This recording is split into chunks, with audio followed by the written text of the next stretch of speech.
Assalamualaikum warahmatullahi wabarakatuh. Perkenalkan, nama saya Winda Audrey, NIM 7211419100 dari Akuntansi B 2019. Di sini saya akan menjelaskan mengenai bab 10, yaitu tentang implikasi etis dari teknologi informasi. Yang pertama ada moral, etika, dan juga hukum. Untuk moral sendiri adalah tradisi kepercayaan mengenai perilaku yang benar dan juga yang salah. Sedangkan etika merupakan sekumpulan kepercayaan standar atau teladan yang mengarahkan yang merasuk ke dalam seseorang atau masyarakat. Dan hukum merupakan peraturan perilaku formal yang ditetapkan oleh otoritas yang berwenang, seperti pemerintah terhadap subjek ataupun warga negaranya. Lanjut, yaitu mengenai Undang-Undang Komputer di Amerika Serikat. Yang pertama ada hak dan batasan akses data.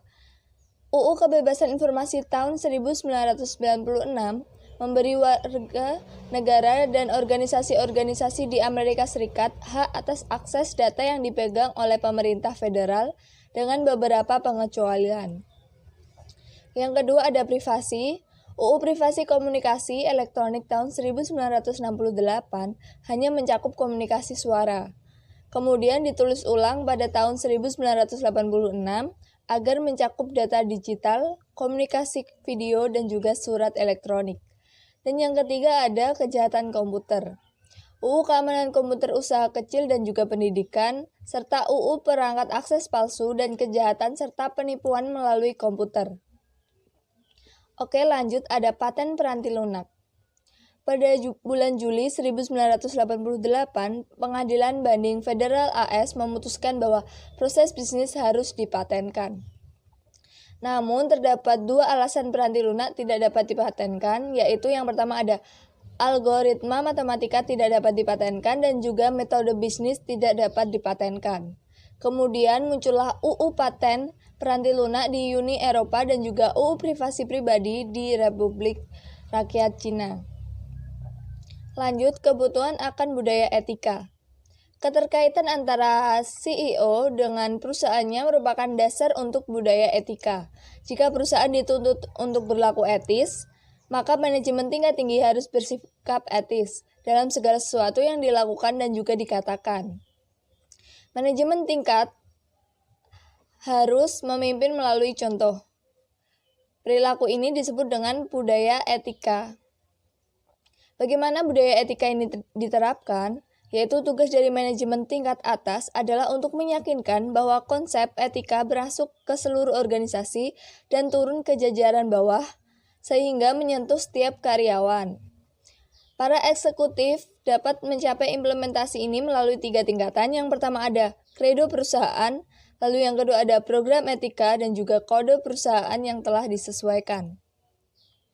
Lanjut, alasan dibalik etika komputer. Yang pertama ada alasan penting kenapa etika komputer itu penting, yaitu ada kelenturan secara logis sebagai kemampuan untuk memprogram komputer untuk melakukan hampir apa saja yang kita inginkan.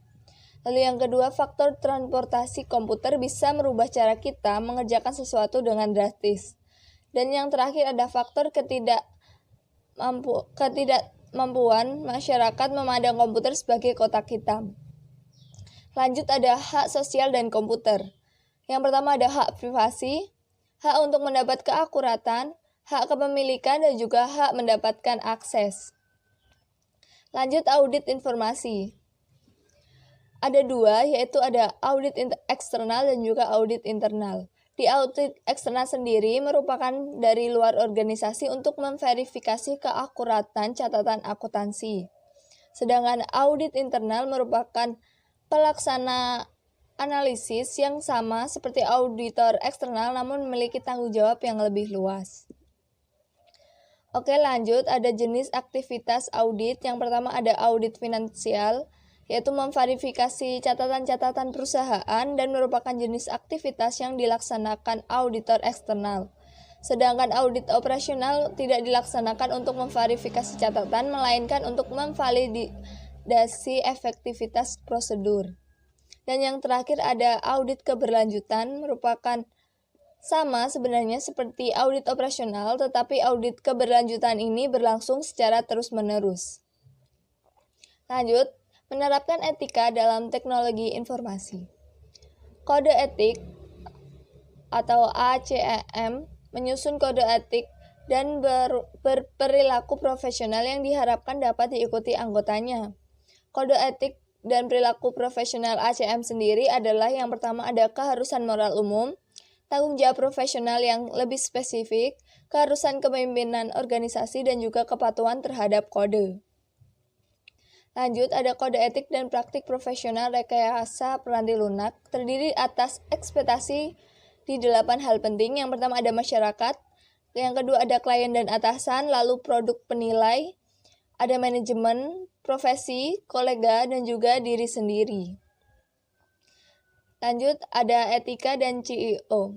CEO dapat memenuhi ekspektasi pelaporan keuangan dengan cara mengikuti program yang mencakup hal-hal.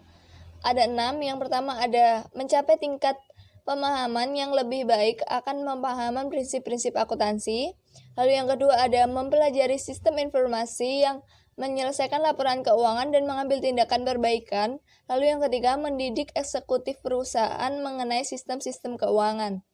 Dan yang keempat mengintegrasikan ke dalam sistem informasi alarm yang memperingatkan eksekutif terhadap aktivitas yang membutuhkan perhatian. Lalu yang kelima secara aktif berpartisipasi di dalam memberikan informasi keuangan kepada elemen lingkungan. Dan yang terakhir mengendalikan dengan ketat keuangan yang dihabiskan untuk sumber daya informasi. Lanjut ada pengaruh Sarbanes-Oxley. Meskipun Undang-Undang Sarbanes-Oxley ini ditujukan kepada CEO dan CFO, CEO dapat memainkan peranan penting agar perusahaan tersebut memenuhi ekspektasi SOX. CEO sendiri dapat meyakinkan agar CEO dan CFO memahami sistem informasi keuangan dan pengendalian yang ada di dalamnya. Informasi ini dapat disampaikan kepada komite pengawas SIM. Seluruh eksekutif dapat diberitahukan mengenai kemajuan pengendalian di dalam sistem saat sistem ini disusun. Auditor internal sendiri, perusahaan dapat memainkan peran penting dalam perancangan sistem ini. Oke, sekian presentasi dari saya. Bila ada kesalahan saya mohon maaf. Wassalamualaikum warahmatullahi wabarakatuh.